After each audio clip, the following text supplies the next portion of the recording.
तो ये मैंने नहीं सिला, हालांकि सिलाई तो आप राम और कृष्ण दोनों को आपको नहीं बोलना चाहिए कि कभी आपने राम बोला कभी आपने कृष्ण बोला। कमल गट्टे की माला पे जो है माता लक्ष्मी के मंत्र राधे राधे हरे कृष्णा। मैं हूँ आपके साथ प्रियंका तिवारी और स्वागत करती हूँ आप सभी का आज के इस नए वीडियो में। आज मैं कमेंट्स में पूछे गए उन सभी सवालों के जवाब देने जा रही हूँ जो कि मुझसे माला से जप करने के संबंध में पूछे जाते हैं। जैसे कि मैंने वीडियो बनाया था कि माला से जप कैसे करना चाहिए, उनमें बहुत सारे सवालों के कमेंट्स आ रहे हैं जिनमें सबसे ज़्यादा पूछा जाने वाला सवाल है कि क्या हम एक ही माला से सभी देवी देवताओं का जप कर सकते हैं या नहीं। जैसे कि विष्णु जी का, शिव जी का, दुर्गा जी का, राम जी का, सभी का एक ही माला पे कर सकते हैं या नहीं। होता है कभी कभी जैसे त्यौहार चल रहे हैं, नवरात्रि है तो लगता है कि दुर्गा माता का जप कर लें, रामनवमी है फिर शिवरात्रि है तो शिव जी का कर लें, राम जी का कर लें, या फिर गणेश चतुर्थी आ रही गणेश जी का कर लें। तो क्या एक ही माला पे किया जा सकता है या नहीं। तो देखिए यहाँ पे थोड़ा सा समझने की ज़रूरत है कि आपको आपके इष्ट देव के एक ही नाम का चुनाव करना चाहिए। जैसे कि अगर आप विष्णु जी के अवतारों को मानते हैं तो आप ऐसा नहीं कि राम नाम भी जपें आप कृष्ण नाम भी जपें, ठीक है, ऐसा नहीं, एक ही नाम का आपको चुनाव करना चाहिए। देखिए हर एक चीज़ का अपना एक नियम होता है, ठीक है, और उस नियम के पीछे बहुत सारे रहस्य जुड़े होते हैं। सफलता के समझिए या फिर जो भी संतजन अगर बताते हैं तो उनके पीछे बहुत बड़े कारण रहस्य होते हैं। तो आपको जो है नाम जप के लिए अपने इष्ट देव के एक ही नाम का चुनाव करना चाहिए। देखिए हम पुकारते ही भगवान को सभी नामों से हैं, लेकिन जिससे हमको आदत डालनी है, ठीक है, जिससे हमको अभ्यास करना है। क्या होता है जब हम जप करने लगते हैं तो एक ऐसी अवस्था आती है कि बिना जप करे भी जप अंदर चलने लगता है, ठीक है, मन के अंदर अपने आप, जिसको बोलते हैं अजापा जप। हम बहुत स्ट्रेस में हैं या फिर कुछ भी कोई और भी काम कर रहे हैं, हमको भूल गया, लेकिन फिर भी इस जबान की या फिर हृदय की कहें ऐसी आदत पड़ जाती है, एक बार लत लग जाती है, तो फिर जो है आपका राम नाम छूटता ही नहीं। जो भी आप नाम जप करते हैं वो छूटता ही नहीं, बिना करे भी जप होने लगता है। वो सिद्ध अवस्था होती है। एक जब आप ऊंचाइयों पर पहुंचने लगते हैं आध्यात्मिक तौर पर, तो बिना जपे ही जो है रोम रोम से, मतलब एक एक आपके शरीर के कण कण से, रोम रोम से जो है आपका जो भी आप नाम जप करते हैं वो निकलने लगता है। तो इस अभ्यास को पहुंचने के लिए जो है एक ही नाम का चुनाव करना पड़ता है, ठीक है।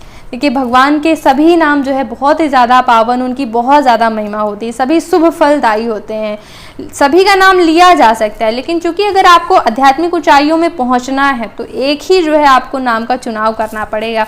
सभी नावों पर एक साथ ही तो पैर नहीं रखा जा सकता है, और दूसरी, ठीक है ना, एक ही नाव पे रखना चाहिए। और दूसरी चीज़ है कि संत जन कहते हैं कि प्रेम गली अति साकरी, प्रेम तो एक ही से किया जा सकता है, सभी से नहीं। पूजा सभी की करें। जैसे कि तुलसीदास जी जब रामचरितमानस लिखते हैं तो पूजा सभी की करते हैं, सभी को मनाते हैं और कहते हैं कि आप मुझे राम जी की भक्ति प्रदान करें। यानी उनके इष्ट जो हैं वो राम है और सभी की पूजा करके वो कह रहे हैं कि आप सभी आशीर्वाद दीजिए कि मैं राम की भक्ति करूं। तो ऐसा ही हमें करना होता है, एक नाम का चुनाव करना होता है, पंचदेवों का पूजन गृह जीवन में करना होता है। तो सभी से प्रार्थना कि वो इष्ट देव की भक्ति प्रदान करें। तो ज़रूरी है आपकी मनोकामना के लिए, और जो आपका जप है वो ज़्यादा से ज़्यादा हो सके अभ्यास उसका, इसके लिए आपको एक ही नाम का चुनाव करना चाहिए, ठीक है। और माला से भी एक ही नाम का जप एक समय में करना चाहिए। और दूसरी बात ये भी है कि भगवान शंकर जी के या शंकर जी के परिवार के नाम का जप, गौरी जी का, गणेश, कार्तिकेय, इनका जप जो है आप रुद्राक्ष की माला पे कर सकते हैं। और भगवान विष्णु के अवतारों का नाम जप या फिर मंत्र जप जो है वो तुलसी की माला में किया जाता है, और कमल गट्टे की माला पर माता लक्ष्मी के मंत्र का जप किया जाता है। तो भगवान के अलग अलग स्वरूप के लिए अलग अलग मालाएं भी बताई गई हैं। तो एक ही माला पर जो है एक नाम का चुनाव करें जो भी आपको सबसे ज़्यादा प्रिय लगता है, कृष्ण, राम। वैसे तो सबसे पहले गुरु का चुनाव करना चाहिए, फिर जो गुरु जपते हैं वही जो है नाम हमें मिलता है, गुरु मंत्र मिलता है, तो उसी को जो है हमें जपना चाहिए, ठीक है। गुरु कैसे मिले इस पे वीडियो हम फिर बाद में बात कर लेंगे, आप कमेंट करेंगे अगर, तो ठीक है, अगर जानकारी चाहिए तो।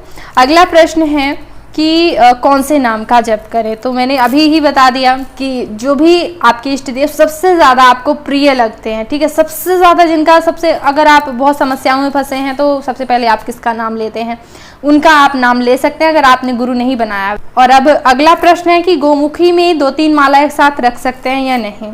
तो अलग अलग गोमुखी में ही जो है माला रखनी चाहिए। देखिए परिवार के सभी सदस्यों की माला फिर वो मिक्स भी हो जाती हैं, पहला नंबर तो ये, तो दूसरे की माला दूसरे को नहीं जपना चाहिए, पहला नियम ये, ठीक है।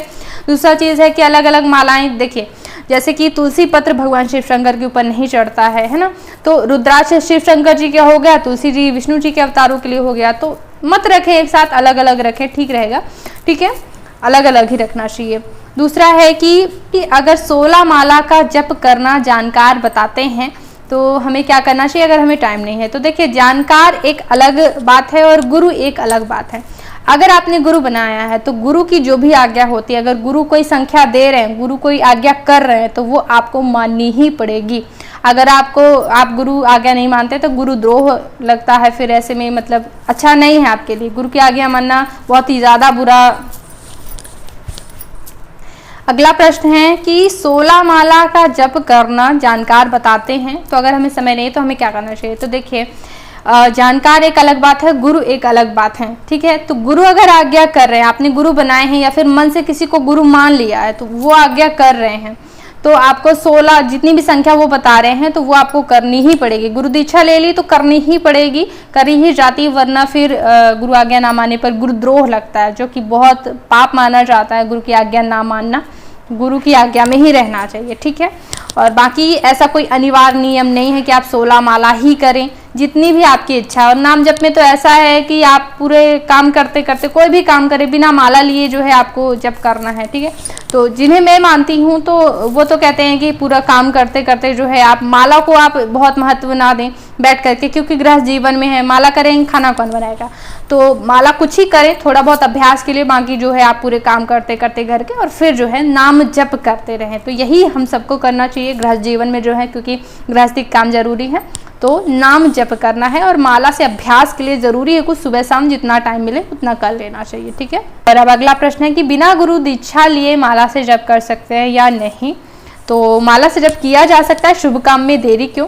लेकिन हाँ, एक बात यह है कि अगर जो जिनको भी आप गुरु मानते हैं तो उनके यहाँ जा करके कोई भी माला खरीद करके और बोल दें शिष्यों से कि वो प्रसादी करवा दें गुरु जी से, तो वो माला अगर आपको मिल जाए तो सोने पे सुहागा, ठीक है। और नहीं हो पा रहा है ये, तो किन्हीं भी तीर्थों में जाएं जिनको भी आप मानते हैं, श्री कृष्ण राम जी जिनको भी मानते हैं, तो मंदिरों में जाएं और भगवान को यूं ही ऐसे चढ़ा करके, मतलब दूर से ही ऐसे कि पहना रहे हैं, भावना करनी है, और फिर जो है वो प्रसादी हो जाती है, तो उससे आप जप शुरू करें, ठीक है। और कोई खास ऐसी कोई विधि नहीं है, बस घी में डुबो दिया जाता है तुलसी की माला को, ताकि उसके मन के जो है वो चिटके ना, मतलब वो टूट जाते हैं, तो टूटे ना इसके लिए घी में डुबो दिया जाता है। तो जैसा आपको करना हो, बाकी कोई खास विधि नहीं, प्रसादी जरूर करवा लें, बस यही है।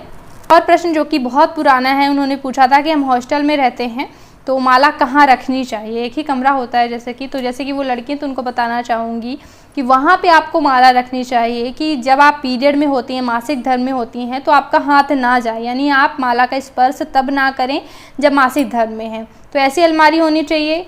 अगर मतलब दीवार की अलमारी है तब तो चल जाता है कि ऊपर वाली अलमारी में रख दिया, वहाँ पे हाथ नहीं जाएगा। लेकिन अगर मतलब जैसे कि लोहे की अलमारी है तो पूरी अलमारी का आप स्पर्श करेंगे तो माला भी रखी रहेगी, तो ऐसी फिर मत रखें। तो क्या करना है कि आप फिर घर के मतलब कमरे के किसी एक ऐसे कोने का चुनाव करें, एक छोटी सी स्टूल ला करके रख लें धरती में ही, लाल कपड़ा वगैरह बिछा करके स्टूल में, और फिर किनारे कोने में रख दें, यहाँ पे आप मासिक धर्म में उसको नहीं छुएंगे, ठीक है। अगर भाई भी हैं, कोई रखना चाहते हैं माला ऐसी स्थिति में है, तो वो ऐसी जगह पे रखेंगे जहाँ पे जैसे शौचालय वगैरह जाएं, वैसे भी कपड़े बदल करके ही स्नान करना चाहिए। तो अशुद्ध अवस्था में वो ना स्पर्श करें, ऐसे अच्छे स्थान पे जो है उनको माला रखनी चाहिए, ठीक है। और नहीं बन रहा है कोई कोना ऐसा नहीं है, तो फिर एक काम कर सकते हैं। वैसे तो नियम ये है, खूंटी पे माला नहीं टांगनी चाहिए, धरती में नहीं रखनी चाहिए, लेकिन फिर भी जो कपड़े टांगने वाले हैंगर होते हैं, तो या फिर आप कोई कील आप ठोक लें दीवार में, और कील लगाने के बाद आप क्या करें कि एक डलिया वहाँ पे टांग दें, ठीक है। क्योंकि खूंटी में नहीं टांगा जाता, खूंटी वही कहलाती है, आप कील गाड़ेंगे तो उसमें आप एक डलिया टांग लें, बांस की डलिया कोई बना लें, यूं ही सुतली वगैरह बांध करके डलिया, और फिर डलिया में ऐसे रख दें, ठीक है। जैसे कि लड्डू गोपाल लोग डलिया में लिए रहते हैं, वैसे बोल रही हूँ, ठीक है। हालांकि खूंटी में टांगा तो नहीं जाता है, लेकिन अगर नहीं है कोई साधन तो आप बांस की डलिया ऐसे बना करके और फिर उसमें आप रख सकते हैं, ठीक है। तो ये कर सकते हैं। अगला ये है प्रश्न था कि आप झोली आपने कैसे सिली है। तो ये है गोमुखी, इसको कहते हैं गोमुखी, मतलब गैया के मुख के जैसी, ठीक है। तो ठीक है, तो ये मैंने नहीं सिला है, ये मेरे से मगर मैंने नहीं सिली है, और आजकल ये बहुत कम मिलती है, पर टेलर बना देंगे अगर आप बोलेंगे तो। और जो एक झोली आती है, तो पीली पीली है मेरे पास एक, तो वो 50-100 रुपये के अंदर आ जाती है, तो आप उसको भी ले सकते हैं। होली मिलती है, मिल ही नहीं पाती। टेलर से आप बोलेंगे तो वो बना देंगे, आकार आप स्क्रीनशॉट ले लीजिए, तो मतलब उनको बोल दीजिएगा तो सिल देंगे, ठीक है। और एक बहन का सवाल ये भी था, उनकी बच्ची जैसे कि छोटी है, पॉटी करती होगी, शौच कराना पड़ता होगा, साफ सफाई, उन्होंने पूछा था फिर पूजा पाठ कैसे करें, मन में उनके है सवाल। तो देखिए, गृहस्थ जीवन में हैं आप और इतनी छोटी बच्ची है, तो ऐसा नहीं है कि आप पूजा पाठ नहीं कर सकती। बार बार माँ कपड़े नहीं बदल सकती हैं बच्चों को साफ करके, कई बार जो है छोटे बच्चे पॉटी जाते हैं, ठीक है। तो आप हाथ अच्छे से धो करके, पैर वगैरह धो करके पूजा कर सकती हैं, माला से भी जप कर सकती हैं, ठीक है। और कलयुग में तो नाम जप की इतनी बड़ी महिमा कही गई है, तो अगर आपको समय नहीं मिल पा रहा है तो आप हर काम करते करते जो है नाम जप कर सकती हैं। तो अगर आप सभी के कोई प्रश्न है आप पूछ सकते हैं, इंस्टाग्राम में भी जो है पूछ सकते हैं। और एक बार चैनल पे ज़रूर आइएगा, नाम जप से संबंधित या फिर कोई भी प्रश्न है आपके, तो एक बार चैनल पे आके कई महत्वपूर्ण वीडियो दिए हुए हैं, तो देखिएगा। इस वीडियो को देखने के लिए बहुत बहुत धन्यवाद। राधे राधे।